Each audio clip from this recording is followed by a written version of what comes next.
Good morning student. ये आपके 12th class biology के 5th चैप्टर का 4th लेक्चर है। इसके पहले वाले लेक्चर में हम लोगों ने लिंग निर्धारण के बारे में पढ़ा था। आज हम लिंग निर्धारण का कुछ उदाहरण देखेंगे। इसके पहले लेक्चर में हमने थोड़ा सा देखा था, चलिए फिर से देख लेते हैं। कीटों में लिंग निर्धारण कैसा होता है? XO यानी नर विषम युग्मी की होता है और मादा कैसी होती है? XX समयुग्म की होती है। मनुष्यों में जो होता है वो XX होता है मादा का और XY होता है नर का। नर का ऐसे स्टीवन नामक वैज्ञानिक ने एक तिरछी Y के आकार की संरचना देखी थी, इसको इन्होंने Y क्रोमोसोम नाम दिया। स्तनधारियों में ऐसा था। पक्षियों में ये इसका विपरीत होता है। पक्षियों में जो समयुग्मकी होता है यानी जो ZZ होता है वो नर होता है और जो ZW होता है वो क्या होती है? मादा होती है। ये Y क्रोमोसोम होता है। ZW का यानी ये क्या हो गया आपका नर और ये क्या हो गया आपकी मादा। जब क्रॉस कराते हैं तो 50% आपको नर और 50% आपको क्या होती है? मादा प्राप्त होती है। चलिए देखते हैं। ZW पक्षियों में नर लिंग के क्रोमोसोम को जोड़ा समान ZZ होता है, जबकि मादा में क्रोमोसोम का जोड़ा कैसा होता है? ZW होता है। ठीक है ना, ये बताए थे। अब देखिए, एक होता है नर विषम युग्मता, एक होता है मादा विषम युग्मता। नर विषम युग्मता क्या होती है? जिन जीवों में नर में उपस्थित असमान क्रोमोसोम लिंग का निर्धारण करते हैं उसे नर विषम युग्मता कहते हैं। जैसे कीट में XO ये क्या है? असमान है। XY मनुष्य में ये क्या है? असमान है। तो ये कैसे होगी? नर विषम युग्मता। एक है मादा विषम युग्मता। जिन जीवों में मादा में उपस्थित असमान क्रोमोसोम लिंग निर्धारण में भाग लेते हैं उनको क्या है? मादा विषम युग्मता। जैसे पक्षी में क्या होता है? ZW ये मादा का होता है। यानी मादा कैसी होती है? मादा कैसी होती है आपकी? असमान होती है। चलिए देखते हैं मधुमक्खी में लिंग निर्धारण। आपका अगला टॉपिक है मधुमक्खी में लिंग निर्धारण। मधुमक्खी इसे द्विगुणित और अगुणित क्रियाविधि भी कहते हैं। ठीक है ना, द्विगुणित और अगुणित क्रियाविधि कहते हैं। द्विगुणित होती है, गुणसूत्र 32 होते हैं। ठीक, मधुमक्खी 3 प्रकार की होती है। एक होती है आपकी श्रमिक मधुमक्खी, दूसरी होती है आपकी रानी मधुमक्खी, तीसरी होती है आपकी नर या ड्रोन मधुमक्खी। श्रमिक मधुमक्खी का काम होता है श्रम ज्यादा करती है और ये रानी मधुमक्खी के लिए क्या करती है? भोजन उपलब्ध कराती है। रानी मधुमक्खी नर या ड्रोन के साथ क्या करती है? जनन करती है। तो चलिए देखते हैं मधुमक्खी में लिंग धारण कैसे होता है। आपकी जो श्रमिक मधुमक्खी होती है उसका गुणसूत्र कितना होता है? 32 यानी 2n, ये 2n होती है। रानी मधुमक्खी का भी गुणसूत्र कितना होता है? 32। लेकिन जो नर या ड्रोन मधुमक्खी होती है उसके गुणसूत्र कितने होते हैं? 16। ये कैसी होती है? अगुणित होती है। और ये दोनों क्या होती है? द्विगुणित होती है। रानी मधुमक्खी और मधुमक्खी जो श्रमिक मधुमक्खी वे द्विगुणित होती हैं। श्रमिक मधुमक्खी का काम होता है श्रम करना और रानी मधुमक्खी के लिए भोजन बनाना। अब देखिए कैसे प्रजनन कराते हैं। मादा यानी रानी मधुमक्खी का प्रजनन नर ड्रोन मधुमक्खी से कराते हैं। तो मादा जो रानी मधुमक्खी होती है, जो आपकी मादा है, उसके गुणसूत्र कितना होता है? 32 और इसका गुणसूत्र कितना होता है? 16। तो ये क्या करते हैं? पहले अर्धसूत्री विभाजन कर लेते हैं और यहाँ पर कैसा होता है? समसूत्री हो जाता है। यहाँ पर कहा गया ना कि दुगुणित और अगुणित क्रियाविधि, यहाँ पर अर्धसूत्री विभाजन हो जाता है और यहाँ पर क्या होता है? समसूत्री विभाजन होता है। तो यहाँ से इसका 16 आया, 32 का आधा हुआ 16 और यहाँ पर ये 16 है, तो 32 गुणसूत्र वाली मधुमक्खी बन गई। तो या तो ये रानी मधुमक्खी बनेगी या तो श्रमिक मधुमक्खी बनेगी। क्यों? क्योंकि रानी मधुमक्खी का भी गुणसूत्र कितना होता है? 32 होता है और श्रमिक मधुमक्खी का भी गुणसूत्र क्या होता है? 32 होता है। लेकिन जो बचा यहाँ पर 16 गुणसूत्र, जो आपकी रानी मधुमक्खी होती है उसमें इतनी क्षमता होती है कि ये बिना नर युग्मक के ड्रोन का निर्माण कर लेती है। यानी जो 16 यहाँ पे होते हैं बिना ही नर युग्मक क्या करती है? ड्रोन का निर्माण कर लेती है। इसे ही अनिषेक जनन कहते हैं। यानी बिना निषेचन के ड्रोन मक्खी का क्या करती है? निर्माण कर लेती। मादा रानी मधुमक्खी में इतनी क्षमता होती है।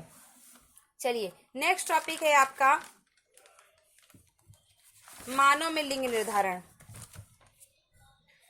मानव में लिंग निर्धारण। लिंग निर्धारण एक ऐसी प्रक्रिया है जिससे हम लैंगिक जनन उत्पन्न होने वाला प्राणी नर है या मादा उसका पता लगाते हैं ना। लिंग का निर्धारण गुणसूत्रों पर निर्भर करता है। मनुष्य में कुल गुणसूत्रों की संख्या कितनी होती है? 46 यानी इसको कहेंगे 23 जोड़ी। दैहिक अथवा कायिक गुणसूत्रों की संख्या कितनी होती है? 22 जोड़ी या फिर 44 गुणसूत्र। एलोसोम या लिंग गुणसूत्र की संख्या 1 जोड़ी होती है।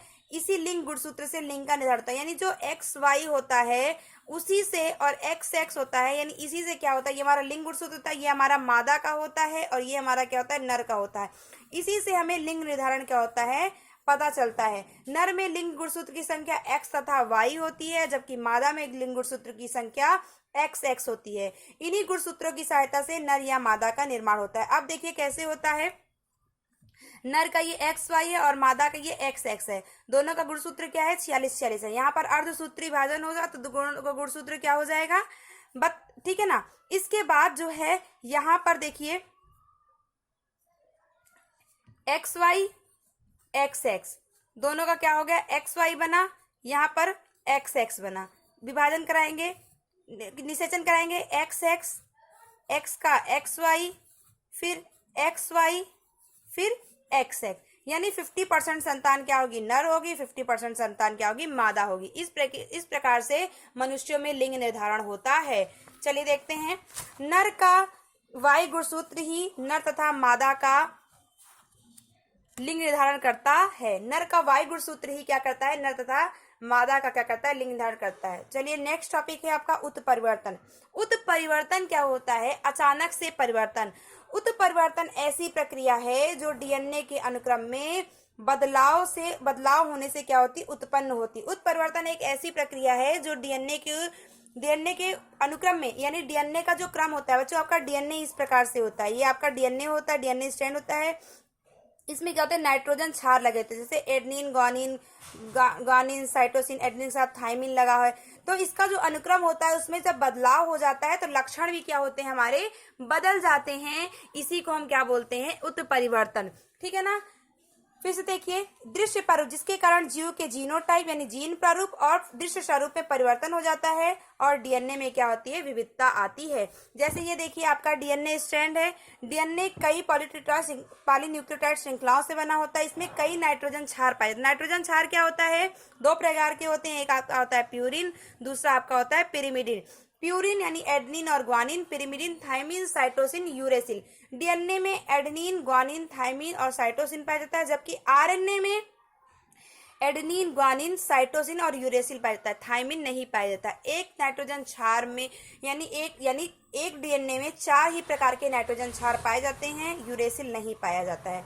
इसमें से कई बार इसमें से क्षार युग्मक होते हैं एडेनिन के साथ थाइमिन डबल बॉन्ड द्वारा, जबकि ग्वानिन के साथ साइटोसिन ट्रिपल बॉन्ड द्वारा जुड़ा होता है। इसी को हम क्या बोलते हैं? क्षार युग्म बोलते हैं। अब बिंदु उत्परिवर्तन क्या होता है? वह उत्परिवर्तन जो डीएनए के एकल क्षार युग्म के उत्परिवर्तन से उत्पन्न होता है, इसे ही बिंदु उत्परिवर्तन कहते हैं। यानी जैसे ये AT है, GC है, ये क्या है? तो अगर इसमें चेंज हो जाए या फिर इसमें चेंज हो जाए, एक ही क्षार युग्म में चेंज हो, ये क्या है? क्षार युग्म है, ये क्या है? क्षार युग्म है। अगर एक क्षार युग्म में परिवर्तन हो जाएगा तो डीएनए का लक्षण भी क्या होगा? मनुष्य का लक्षण भी क्या हो जाएगा? बदल जाएगा। इसे ही कहते हैं बिंदु उत्परिवर्तन। तो बिंदु उत्परिवर्तन की परिभाषा देखिए, वह उत्परिवर्तन जो डीएनए के एकल क्षार युग्म, जैसे एकल क्षार युग्म G बराबर G+C यानी A बराबर T, यानी A डबल बॉन्ड थाइमिन के साथ जुड़ा है, G किसके साथ जुड़ा? साइटोसिन के साथ जुड़ा ट्रिपल बॉन्ड द्वारा। तो अगर इन दोनों में कुछ भी परिवर्तन हो जाता है तो इसे क्या बोलते हैं? बिंदु उत्परिवर्तन। इसका एग्जांपल है सिकल सेल एनीमिया। इसमें क्या होता है? सिकल सेल एनीमिया में हमारे जो रुधिर का आकार होता है, रेड ब्लड सेल्स का जो आकार होता है वो अर्धचंद्राकार हो जाता है या फिर हंसियाकार हो जाता है। जो कि हमारे ब्लड का आकार कैसा था? गोल तस्तरी के आकार का होता है, लेकिन उत्परिवर्तन के कारण उसका आकार कैसा होता है? हंसियाकार हो जाता है। ठीक। अगला टॉपिक है हमारा आनुवांशिक विकार। आनुवांशिक विकार यानी वंशावली विश्लेषण, पेडिग्री एनालिसिस। आनुवांशिक विकार क्या होता है?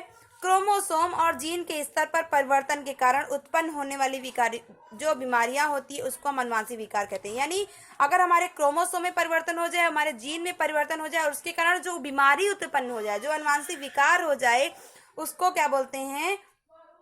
आनुवांशिक विकार। यह 2 प्रकार का होता है। एक होता है आपका मेंडलीय विकार और दूसरा आपका होता है क्रोमोसोमीय विकार। तो मेंडलीय विकार क्या होता है? एकल जीन में परिवर्तन के कारण जो विकार उत्पन्न होता है उसे मेंडलीय विकार कहते हैं। एकल जीन में, फिर से देखिए, आनुवांशिक विकार 2 प्रकार के होते हैं। एक आता है मेंडलीय विकार, दूसरा आपका होता है क्रोमोसोमीय विकार। मेंडलीय विकार में क्या होता है? एकल जीन में परिवर्तन के कारण जो विकार उत्पन्न होता है उसे मेंडलीय विकार कहते हैं। चलिए नेक्स्ट देखिए, हीमोफीलिया। हीमोफीलिया क्या है? ये भी एक प्रकार का आनुवांशिक विकार है। यह एक प्रकार का आनुवांशिक रोग है जो मेंडेलिय विकार है। इस रोग में क्या होता है बच्चों, चोट लग जाने पर, नॉर्मली क्या होता है कि हमको चोट लग जाती है, रुधिर बहता है और कुछ समय बाद हमारा रुधिर क्या होता है, बंद हो जाता है। लेकिन इस विकार में क्या होता है, चोट लगने पर खून बहता जाता है और खून आपका बंद होता नहीं है।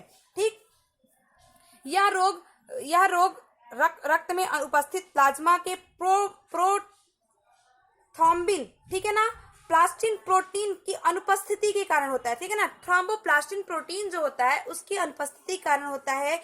इस रोग की वाहक क्या होती है, स्त्रियां होती हैं। चोट लग जाने पर ब्लड में क्लॉटिंग नहीं होती, ब्लड का थक्का नहीं जम पाता है। ठीक है ना, इस रोग की वाहक स्त्रियां इंग्लैंड की महारानी विक्टोरिया की वंशावली में अनेक हीमोफीलिया ग्रस्त वंशज थे। रानी स्वयं ही क्या थी, रोग की वाहक थी। वाहक मतलब होता है बच्चों रोग ले जाने वाला, ना कि रोग उत्पन्न करने वाला। ठीक है ना, वाहक क्या होता है, रोग ले जाने वाला होता है, वो रोगग्रस्त नहीं होता है। तो चलिए देखते हैं, अगर किसी रोगी की शादी, किसी वाहक मादा की शादी यानी एच है, ये हीमोफीलिया का चिन्ह है। ठीक है ना, सामान्य स्त्री का चिन्ह कैसा होता है, एक्स एक्स होता है लिंग गुणसूत्र, लेकिन अगर हीमोफीलिया तो उसको हम क्या बोलेंगे, एक्स एच। और सामान्य नर की शादी कराते हैं। ठीक है ना, वाहक स्त्री जो हीमोफीलिया से ग्रसित हो उसकी शादी किससे कराते हैं, सामान्य स्त्री से, सामान्य नर से कराते हैं। तो देखिए, एक्स का एक बार क्रॉस कराएंगे तो एक्स एक्स आएगा, फिर एक्स का एक बार क्रॉस कराएंगे तो एक्स वाई आएगा, फिर एक्स एच का क्रॉस कराएंगे एक्स से तो एक्स एच एक्स एक्स आएगा, फिर एक्स एच का क्रॉस कराएंगे वाई से तो क्या आएगा, एक्स एच वाई। यानी सामान्य मादा, सामान्य नर, वाहक मादा और वाहक नर क्या होंगे, हमको मिलेंगे। दूसरी स्थिति देखिए, ये आपकी किताब में इतना वर्णन नहीं है, जस्ट आपको समझाने के लिए करा रहे। दूसरी स्थिति में अगर मादा सामान्य हो और नर क्या हो, वाहक हो, तो मादा सिंपल एक्स एस होगी और नर क्या होगा, एक्स एच वाई होगा, वाहक होगा, क्योंकि ये एक्स संलग्न है, एक्स एक्स और एक्स एच वाई। फिर एक्स का क्रॉस कराएंगे एक्स एच से तो एक्स एक्स एच यानी वाहक मादा।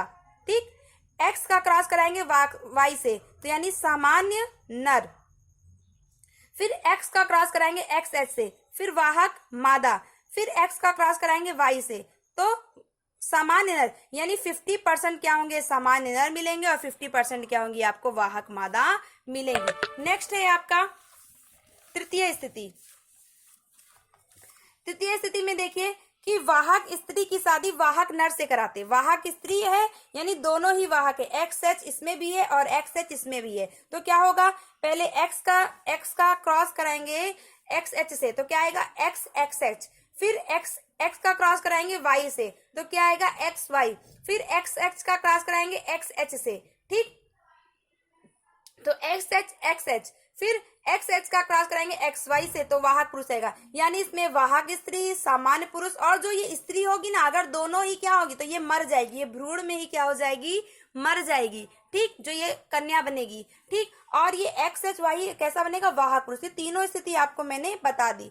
ठीक है ना, चलिए देखते हैं वंशावली विश्लेषण। वंशावली विश्लेषण क्या होता है, कई पीढ़ियों तक पाए जाने वाले विशेष लक्षणों की वंशागति करना ही वंशावली विश्लेषण कहलाता है। वंशावली विश्लेषण का उपयोग मानव के विशेष लक्षणों एवं रोगों का पता लगाने में किया जाता है। ठीक, वंशावली विश्लेषण के कुछ मानक प्रतीक हैं, जैसे अगर ये चौकोर बॉक्स है तो ये नर का प्रतीक है, गोल बॉक्स है तो मादा का प्रतीक है, इस तरह का त्रिभुजाकार बॉक्स है तो ये लिंग का उल्लेख नहीं करता, ना तो ये नर है ना तो ये मादा है। ठीक है, देखो मैंने लाल कलर किया है इसको, तो प्रभावित नर, किसी रोग से प्रभावित नर है, मादा है ये, और ये लिंग का उल्लेख नहीं, यानी प्रभावित व्यक्ति है किसी रोग से। ये दोनों क्या है, पति पत्नी है, ये नर है और ये मादा है, निषेचन दर्शा रहे। ये जो एक लाइन है इन दोनों के मध्य क्या कर रहे हैं, निषेचन दर्शा रहे हैं। ये है, ये नर है और ये मादा है, और ये किसी रिश्तेदार, अगर दो लाइन है तो समरक्त मैथुन, किसी रिश्तेदार के बीच क्या है, ये मैथुन है। ठीक, अब देखिए ये नर और ये मादा, जब इन दोनों में निषेचन हुआ तो एक पुत्र बना और एक पुत्री बनी। ठीक, एक मादा बना और एक नर बना, यानी एक पुत्री और एक पुत्र बना। ठीक, इस तरह का प्रतीक है, यानी नर और मादा का, नर शिशु से क्या हुआ, नर भाग का जन्म हुआ, लेकिन कैसा है, रोगी है, प्रभावित है। और जब इस तरह का हो, 5 बना हो तो 5 पीढ़ी कैसी है, प्रभावहीन है, 5 प्रभावहीन संतति है। ठीक, चलिए देखते हैं इसको। एक होता है आपका प्रभावी विशेषक, दूसरा होता है आपका अप्रभावी विशेषक। प्रभावी विशेषक वह विशेषक होता है जिसमें जनक में वह लक्षण प्रभावी होता है। अप्रभावी विशेषक में जनक में वह लक्षण नहीं दिखाई देता, पर संतति में अपने आप ही वो लक्षण क्या होता है, दिखाई देता है।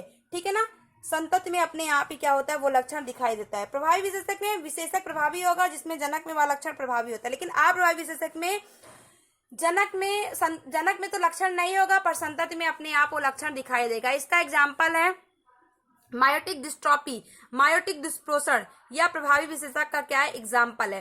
ठीक है, अब देखिए ये क्या कर, अब इस देखिए इसने आपके बुक में भी होगा, इसको देखिए।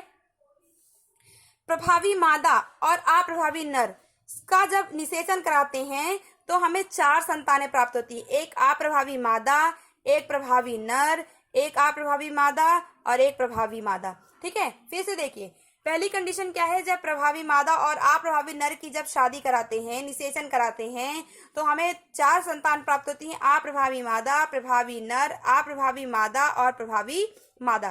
ठीक, इसके बाद अप्रभावी मादा का जब अप्रभावी नर के साथ, अप्रभावी मादा का जब अप्रभावी नर का जब अप्रभावी मादा के साथ कराते हैं तो 3 संतानें प्राप्त होती हैं। वो कैसी होती हैं, 3 संतान, 1 2 3 कितनी होती हैं, पहले इससे कराई, ये नर है आपका और ये मादा है आपकी, तो 2 स्त्री और एक क्या होता है, नर, 2 कन्या और एक नर प्राप्त होते हैं। इसके बाद तीसरे में क्या करते हैं, जब प्रभावी मादा का सामान्य नर से क्या कराते हैं, निषेचन कराते हैं। जब प्रभावी मादा का सामान्य नर से निषेचन कराते हैं तो देखते हैं कि 2 अप्रभावी नर प्राप्त होते हैं और एक अप्रभावी क्या होती है, मादा प्राप्त होती है।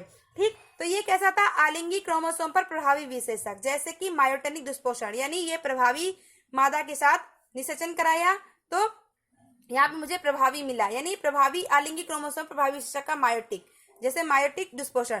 अब अप्रभावी विशेषक जैसे दांत रक्त कोशिका अरक्तता, सिकल सेल एनीमिया में देखिए, इसमें देखिए दोनों ही क्या हैं, अप्रभावी हैं, नर और मादा, कोई रोग नहीं है, लेकिन पीढ़ी में देखिए रोग आ गया है। F1 पीढ़ी में रोग क्या है, हमको दिख रहा है, जनक में रोग नहीं था लेकिन संतति में क्या है, रोग है। जब नर और मादा का निषेचन कराते हैं तो 5 संतानें प्राप्त होती हैं, एक अप्रभावी नर, एक प्रभावी नर, एक अप्रभावी मादा, एक प्रभावी मादा और एक अप्रभावी नर। ठीक, फिर से देखिए, जब इन दोनों का निषेचन कराया तो 5 प्राप्त हुई, 5 संतानें, एक अप्रभावी नर, एक प्रभावी नर, एक अप्रभावी मादा, एक प्रभावी मादा और एक अप्रभावी नर।